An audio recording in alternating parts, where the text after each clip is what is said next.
Starting with the name of Almighty Allah, the Rahman, the Rahim. Allahumma salli ala Sayyidina wa Maulana Muhammadin Nabiyil Ummiyyi wa ala alihi wa sallimu taslima. Assalamu alaikum, dear candidates. I am your mentor Muhammad Faizan, an ex-Air Force personnel from EduSmart, the best coaching academy. आज हम maths का part 2 discuss करें। Part 1 हमने discuss किया, उसमें हमने trigonometry को discuss किया और स्लोप वगैरह को डिस्कस किया था। आज हम इंटीग्रेशंस, डेरिवेटिव्स और कॉनिक सेक्शंस की तरफ इंशाल्लाह देखेंगे कि क्या क्या चीजें हम डिस्कस करते हैं। बट फर्स्ट ऑफ ऑल मैं चाहता हूँ एक दफा फिर से मेरे साथ आप दुरूद पाक पढ़ लो, तब तक मैं अपनी लेक्चर स्लाइड शुरू करूँ। ओके, अल्लाहुम्मा सल्ली अला सय्यिदिना व मौलाना मुहम्मदिन नबील उम्मी व अला आलिहि व सल्लिमु तस्लीमा। ओके, सो बेटा मैथ्स का लेक्चर नंबर 2 है जो अभी हम डिस्कस करने लगे हैं। ये बेसिकली मैथ्स का लेक्चर नंबर 2 है, लेकिन बेसिकली ये लेक्चर नंबर 9 है पीएफ की तैयारी का। इसमें हम बेटा अलजबरा, कैलकुलस, प्रोबेबिलिटी और मैट्रिसेस को इंशाल्लाह प्रॉपरली कवर अप करने की कोशिश करेंगे। सो हमारा बेटा जो पहला टॉपिक है अलजब्रिक फंक्शंस हैं, दूसरा डिफरेंशिएशन और इंटीग्रेशन है, देन प्रोबेबिलिटी एंड स्टैटिस्टिक्स हैं, and after that fourth number पे हमारे पास मैट्रिसेस एंड डिटर्मिनेंट्स। सो हम इनको देखते हैं। पहले है अलजब्रिक के कुछ लॉज। बेटा देखें, लॉज बड़े इंपॉर्टेंट होते हैं। वो कभी कभी आपको लॉ दे देते हैं, वो कहते हैं 2+3 = 3+2। ये किस अलजब्रिक लॉ के मुताबिक ठीक है एक्सप्रेशन? तो हम कहते हैं ये commutative law with respect to addition के मुताबिक ये ठीक है, और यही कम्यूटेटिव लॉ के। इसी तरह जब एसोसिएटिव लॉ आ जाता है, मतलब 2+3+4 बराबर होता है 2+3+4 के। अब इसको हम कहते हैं, जो 3 का होता है इसे हम कहते हैं associate law with respect to addition. Multiplication का भी होता है, नीचे दिए गए। सो आपको इन लॉज के बारे में इंफो होनी चाहिए। आफ्टर दैट हमारे पास आ जाता है डिस्ट्रीब्यूटिव लॉ।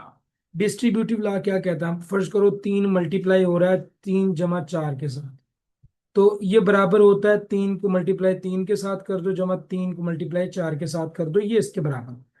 तो इसको हम कहते हैं डिस्ट्रीब्यूटिव लॉ। ठीक है। आफ्टर दैट हमारे पास कुछ अल्जेब्रिक आइडेंटिटीज हैं। इन फार्मूलाज को ओपन करना होता है। अगर तो हम पहले 3 फार्मूलाज की बात करें तो ये मैट्रिक बेस पे पूछे जाते हैं मैक्सिममली पीएफ में। लेकिन ये जो नीचे वाले 3 फार्मूलाज हैं ये आपको जीडीपी वगैरह में आ जाते हैं फार्मूला ओपन करने के लिए, कभी कभार बेसिक सा किसी ना किसी पेपर में। ठीक है। अब देखिए हमारे पास है क्या है। एक फार्मूला है a जमा b का स्क्वायर, तो बराबर होता है a² + 2ab + b²। a - b का स्क्वायर बराबर होता है a² - 2ab b²। ये सारे फार्मूलाज हमने पढ़े हैं। आफ्टर दैट ये जो फोर्थ नंबर पे है x+a x+b, अगर तो माइनस होता है एक में तो हम इजीली कर देते a² - b²। लेकिन x+b आ गया तो इसका फार्मूला ये बनेगा x² + a+bx + ab। And a³ + b³ आपने फार्मूला ओपन करना होगा, आता है मुझे पता, a³ - b³ ये भी आपको पता होगा।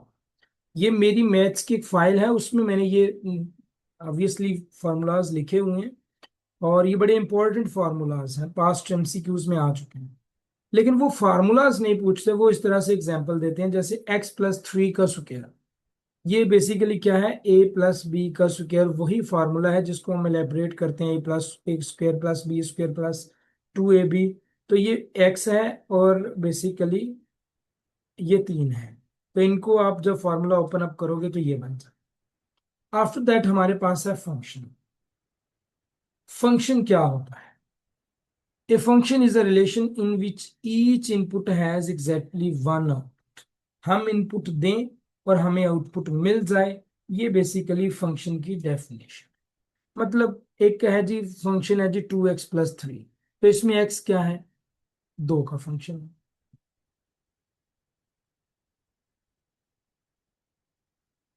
ठीक है। अब फंक्शंस की क्या टाइप्स है? पहली फंक्शन की टाइप है वन वन फंक्शन, जिसे बेसिकली इंजेक्टिव फंक्शन भी कहते हैं। अगर आप डिफरेंट इनपुट दोगे तो डिफरेंट आउटपुट मिलेंगी, ये वन वन फंक्शन कहता है। फिर आ जाता है ऑन टू फंक्शन, जिसे हम सरजेक्टिव फंक्शन भी कहते हैं। इसमें आप इनपुट जो भी दें, every element of the codomain has a corresponding input. ठीक है जी। फिर आ जाता है bijective function, a function that is both one one and onto टू, जिसमें दोनों फंक्शंस होते हैं, ऑन टू भी और वन वन भी, उसे हम बाइजेक्टिव फंक्शन कहते हैं। पेपर में ऊपर वाला कभी आ जाएगा इस तरह से कि बाइजेक्टिव फंक्शन में ऑन टू और इनटू दोनों शामिल है, वन वन दोनों शामिल है। वन वन के लिए कभी आ जाएगा इंजेक्टिव फंक्शन, इसका नाम है। ऑन टू के लिए कभी आ जाएगा ये सरजेक्टिव फंक्शन भी इसे कहते हैं। लेकिन ये वाले जो दो है ना, ये तो हमेशा, वो क्या कहते हैं, इवन फॉर इवन फंक्शन, वो इस तरह से लिखते हैं। मे भी नीचे क्वेश्चन हो, for even function F minus x, तो वैल्यू इसकी क्या होगी, एक्स। क्योंकि ये जो माइनस होता है ना इवन फंक्शन में, ये बाहर नहीं आता। लेकिन अगर यही ऑड फंक्शन हो तो माइनस एक्स होता, एक्स बाहर आया। ठीक है, माइनस बाहर आया, ये याद रखना। ये एक्स स्क्वायर ये इवन फंक्शन है, एक्स क्यूब ये इसमें माइनस बाहर आएगा, ये आड फंक्शन है। ठीक। अब उसके बाद है constant function, f x is equal to constant identity function, f x उसी के बराबर होता है। सो ये कांस्टेंट आइडेंटिटी एज सच इतना इंपॉर्टेंट नहीं है जितना इवन एंड ऑड इंपॉर्टेंट है। आफ्टर दैट हमारे पास आ जाती हैं बेटा पोलिनोमियल्स। पोलिनोमियल्स क्या है, एक एक्सप्रेशन में लिखता हूं, एक्स की 5 + 3x4 +2x - 7, ये एक मैंने एक्सप्रेशन लिख दी, ये पोलिनोमियल है। और इसकी एक डिग्री होती है, डिग्री कहते हैं जो एक्स की सबसे बड़ी पावर होती है ना, वो उसकी डिग्री ऑफ पोलिनोमियल होती है। इसकी डिग्री ऑफ पोलिनोमियल 5 होगी। बाकी इसको आपने रीड आउट कर लेना। ठीक है। आफ्टर दैट डिफरेंशिएशन, डिफरेंशिएशन या डिफरेंशिएशन, डेरिवेटिव मालूम करना, ये बड़ा इंपॉर्टेंट होता है। इसके आपने रूल्स काफी सारे पढ़े होंगे, मैं आपको वो रूल्स पढ़ाऊंगा जो पेपर में आएंगे। पहला इसका रूल होता है पावर रूल। पावर रूल जो सबसे बेसिक सा रूल है, फर्ज करो आपको आ गया जी, आपने डेरिवेटिव करना है d/dx ऑफ एक्स स्क्वायर, इसका आपने डेरिवेटिव करना है, तो क्या होगा, तो ये होगा कि ये जो पावर है ये नीचे आ जाती है, तो x की पावर 2 - 1 एक पावर माइनस कर देते हैं, ये इसका डेरिवेटिव 2x आ जाता है। ये इस रूल को कहते हैं ये पावर रूल। फिर उसके बाद दूसरा आ जाता है जी कांस्टेंट मल्टीपल रूल। मतलब अगर d/dx आपने किसी कांस्टेंट का करना है, 5x है, इसका आपने डेरिवेटिव करना है, तो बेसिकली 5 आप बाहर निकाल लेते हो, d/dx होता है x का ही, और 5 x की पावर 1 होती है, जरब 1, x की पावर 1 - 1 0, x की 0 0, तो ये 5 के बराबर होता है। इसे कहते हैं ये डेरिवेटिव ऑफ कांस्टेंट मल्टीपल है। यानी आप कांस्टेंट को बाहर निकाल लेते हो, उसका डेरिवेटिव से कोई ताल्लुक नहीं है। फिर नेक्स्ट रूल आता है सम एंड डिफरेंस का बेटा रूल।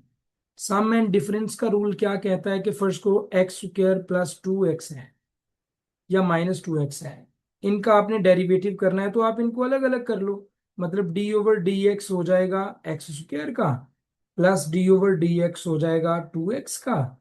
इसका डेरिवेटिव करोगे तो ये 2x बन जाएगा, इसका जब डेरिवेटिव करोगे ये 2 बन जाएगा। ये बेसिकली डेरिवेटिव्स आ गए इसके।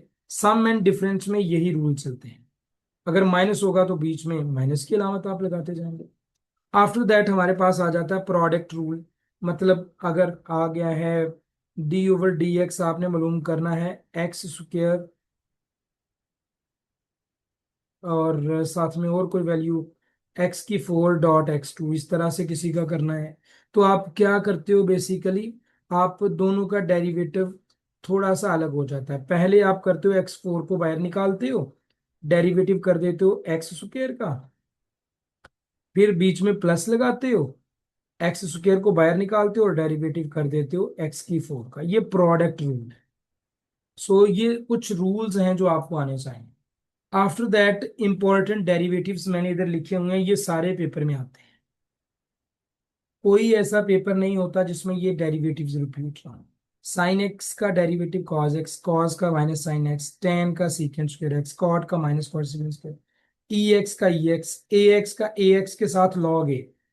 बेसिकली जो ई एक्स का होता है ना, इसके साथ भी लॉग ऑफ ई होता है, लेकिन ये वन के बराबर होता है, इसलिए हम कहते हैं ई एक्स का जो डेरिवेटिव है वो ई एक्स के बराबर ही होता है, और अगर लॉग एक्स का करेंगे तो वो one over x.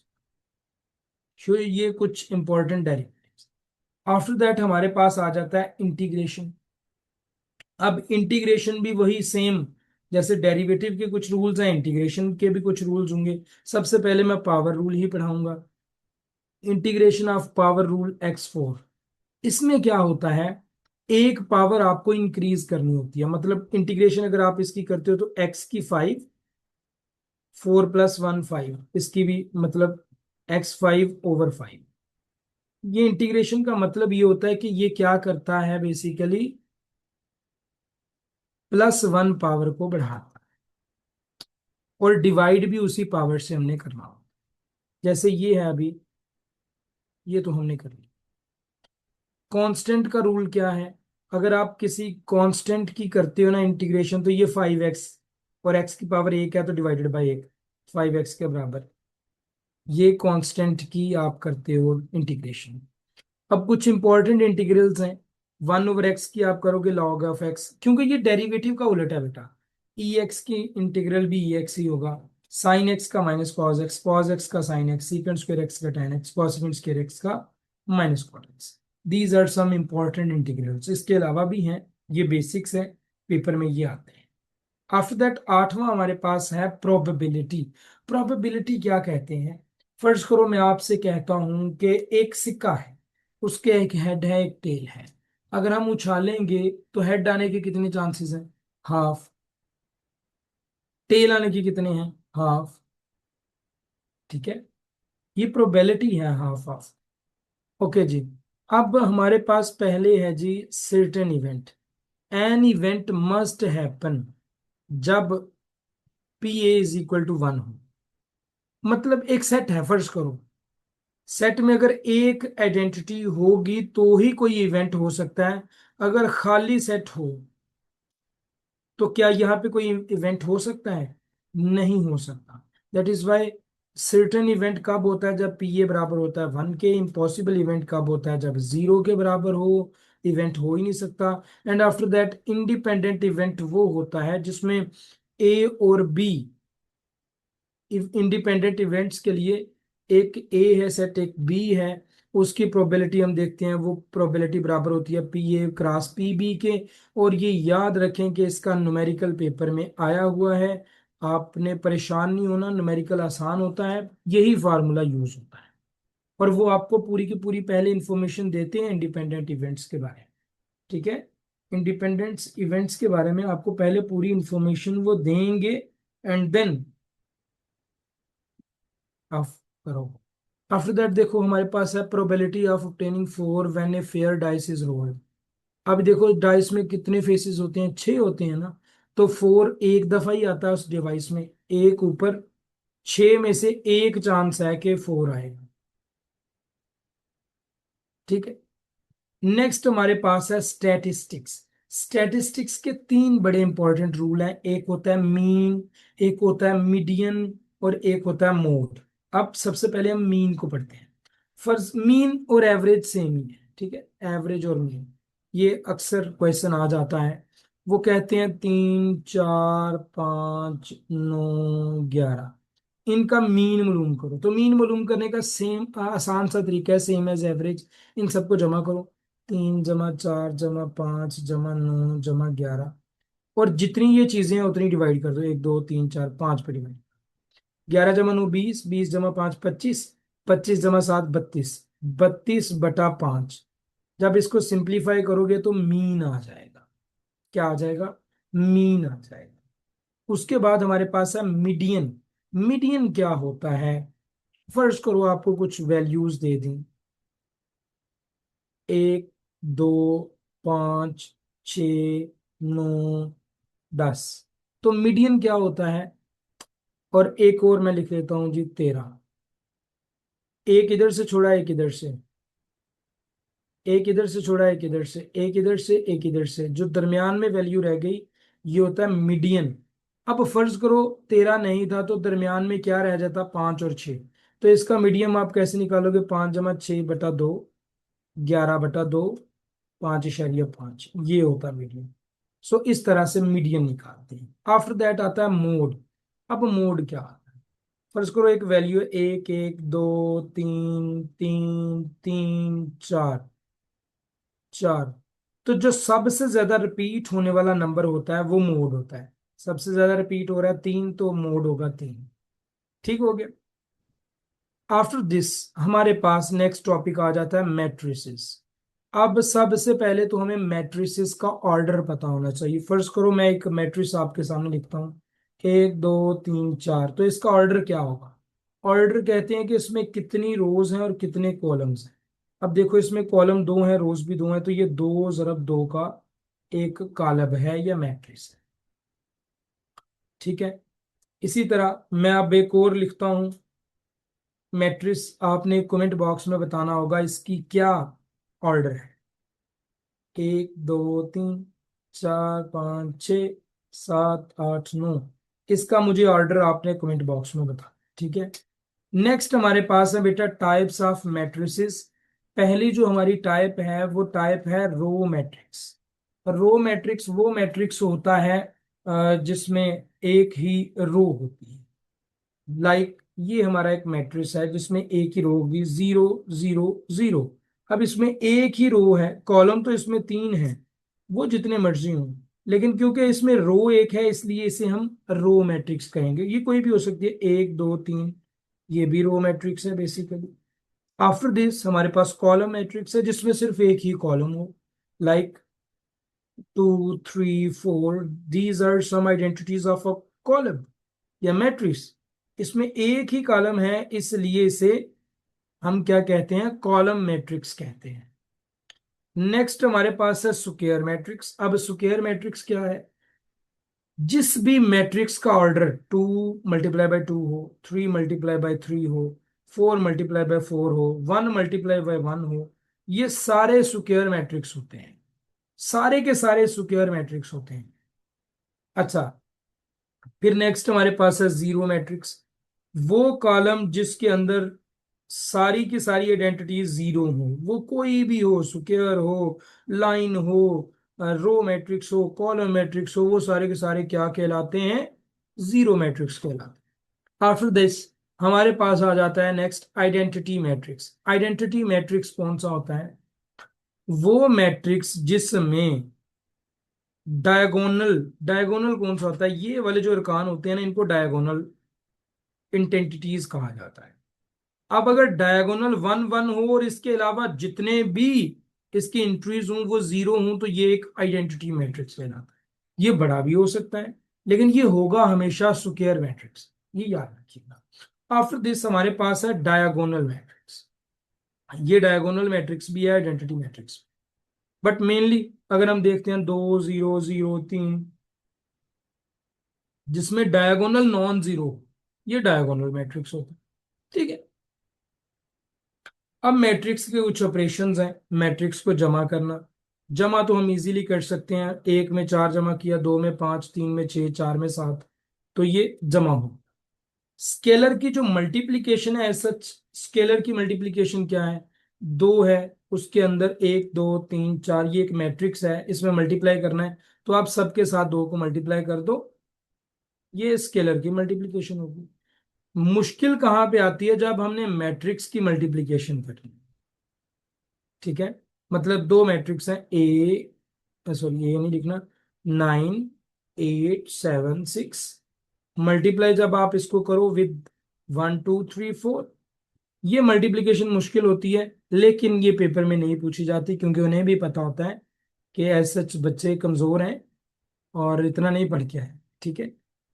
Time consuming होता है ना, बट आपको ये आनी चाहिए, मल्टीप्लीकेशन आपने सीखी होगी, ये मैंने इसका फॉर्मूला लिखा होता है। लेकिन पेपर में एक ये क्वेश्चन आ जाता है कि एक ऑर्डर है, ए कॉलम का एम जरब एन, कॉलम का बी का एम जरब पी, तो जो ए बी होगा उसका क्या ऑर्डर होगा उस मैट्रिक्स का, एम जरब पी होगा, ये देख लीजिएगा। After this the very important one, determinants. एक कॉलम है, फर्स्ट करो 2 3 4 8, ये कॉलम है, इसका डिटर्मिनेंट मालूम करना है। तो डिटर्मिनेंट आप कैसे मालूम करते हो, ये याद रखो, डायगोनल्स की जरब दो पहले, 16 माइनस दूसरे जो नॉन डायगोनल है उनको जरब दो 12, 16 माइनस 12 4। ये हमारा बेसिकली क्या आ जाता है, डिटर्मिनेंट आ जाता है, और ये पेपर में कई दफा आ जाता है क्वेश्चन। सो आपने याद रखना, पहले डायगोनल को जरब दे के पहले रखना है, एंड देन नॉन डायगोनल्स को माइनस का साइन लगा। अब यहाँ पे कुछ इंपॉर्टेंट पॉइंट्स हैं, ऑब्वियसली इंपॉर्टेंट पॉइंट्स तो ऐड करने बनते हैं ना। डिटर्मिनेंट अगर जीरो है तो मैट्रिक्स सिंगुलर होगा, पेपर में आ जाता है। वो कह देते हैं कि डिटर्मिनेंट एक कॉलम का जीरो है, तो इस मैट्रिक्स को हम क्या कहेंगे, ये एक सिंगुलर मैट्रिक्स होगा। अगर डिटर्मिनेंट जीरो नहीं है तो ये नॉन सिंगुलर है। ठीक है। डिटर्मिनेंट हम हमेशा किसका कैलकुलेट कर सकते हैं, स्क्वायर मैट्रिक्स। वो 2 ज़रब 2 वाला हो, वो 3 ज़रब 3 वाला हो, वो 4 ज़रब 4 वाला हो, किसी का भी हम कैलकुलेट कर सकते हैं, बट मैक्सिममली आपके पेपर में जो आता है वो 2 ज़रब 2 वाला आता है। ठीक है। ओके।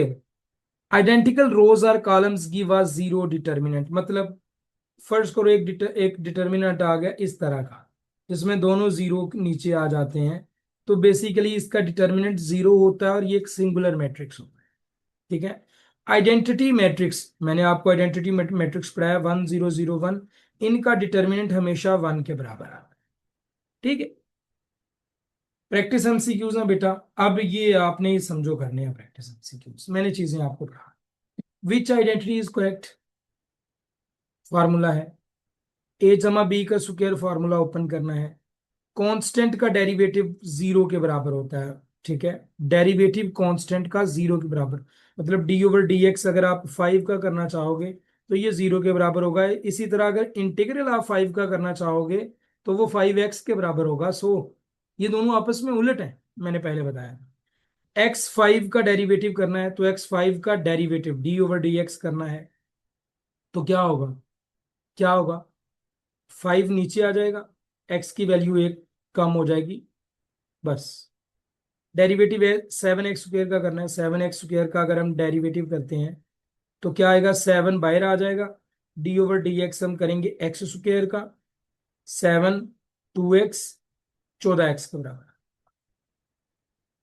साइन एक्स का डेरिवेटिव कॉस एक्स होता है। Integral of 1/x, integral of 1/x log x के बराबर होता है, I think so, yes, log x plus c. Okay जी।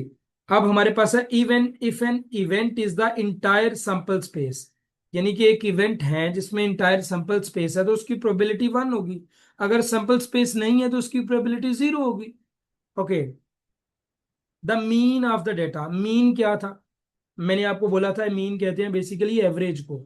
सबको जमा करो, 2 जमा 4 जमा 6 और डिवाइड कर दो जितने ये हैं 3, 6 जमा 4 10, 2 12, 12/3, राइट ऑप्शन 4 आ गया। नेक्स्ट हमारे पास है order of the matrix having 3 rows and 4 columns, 3/4। Practice MCQs है, एक्सप्रेशन है एक, इसको ओपन करना है, कर लेना। एक्स की जगह पे 4 आप पुट करोगे, आपकी वैल्यू आ जाएगी।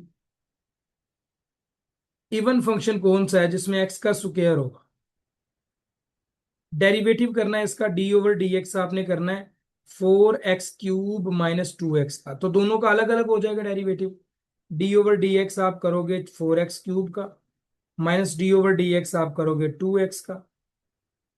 2x में से x तो गायब हो जाएगा इसका, इसका आएगा 4×3 12, 12x का स्क्वायर माइनस 2। ये बेसिकली हमारा जवाब होना चाहिए, ऑब्वियसली अल्फा आंसर होगा। Integral of 6x square, integral आपने करना है 6x स्क्वायर का। अब इंटीग्रल दोनों का अलग अलग नहीं हो जाएगा या नहीं, 6 हम बाहर निकाल लेंगे, एक्स स्क्वायर का जब हम इंटीग्रल करेंगे ये x³/3 हो जाएगा, 3×2 = 6, तो ये 2x³ प्लस ही हो गया, easy one. A fair coin is tossed once, the probability of getting head, head या टेल दोनों के लिए हाफ हाफ होती है probability. A fair die is rolled, die जो दाना होता है लूडो वाला, उसमें 6 फेसेस होते हैं इसके, तो probability of obtaining an even number. अब इसमें इवन नंबर कौन कौन सा होता है? 2 होता है, 4 होता है, 6। तो बेसिकली 3/6 यानी हाफ हो जाएगी इसकी probability. So these are some very important but very simple and basic questions जो आपको आने चाहिए। अब इसका मीडियन मालूम करना है। मीडियन मैंने क्या कहा था आपको? एक वैल्यू इधर से छोड़ो, एक इधर से, एक इधर से, एक इधर से, दरमियान वाली वैल्यू मीडियन होगी। डिटर्मिनेंट ऑफ द मैट्रिक्स 4 2 3 5, इसका डिटर्मिनेंट मालूम करना है। मैंने कहा था डायगोनल वालों को मल्टीप्लाई करो, इधर रखो, माइनस लिखो, इधर वालों को मल्टीप्लाई करो 6, तो आंसर हमारा क्या आ गया? 14। If the determinant of a square matrix is 0, तो मैट्रिक्स सिंगुलर होगा। Very important and very simple.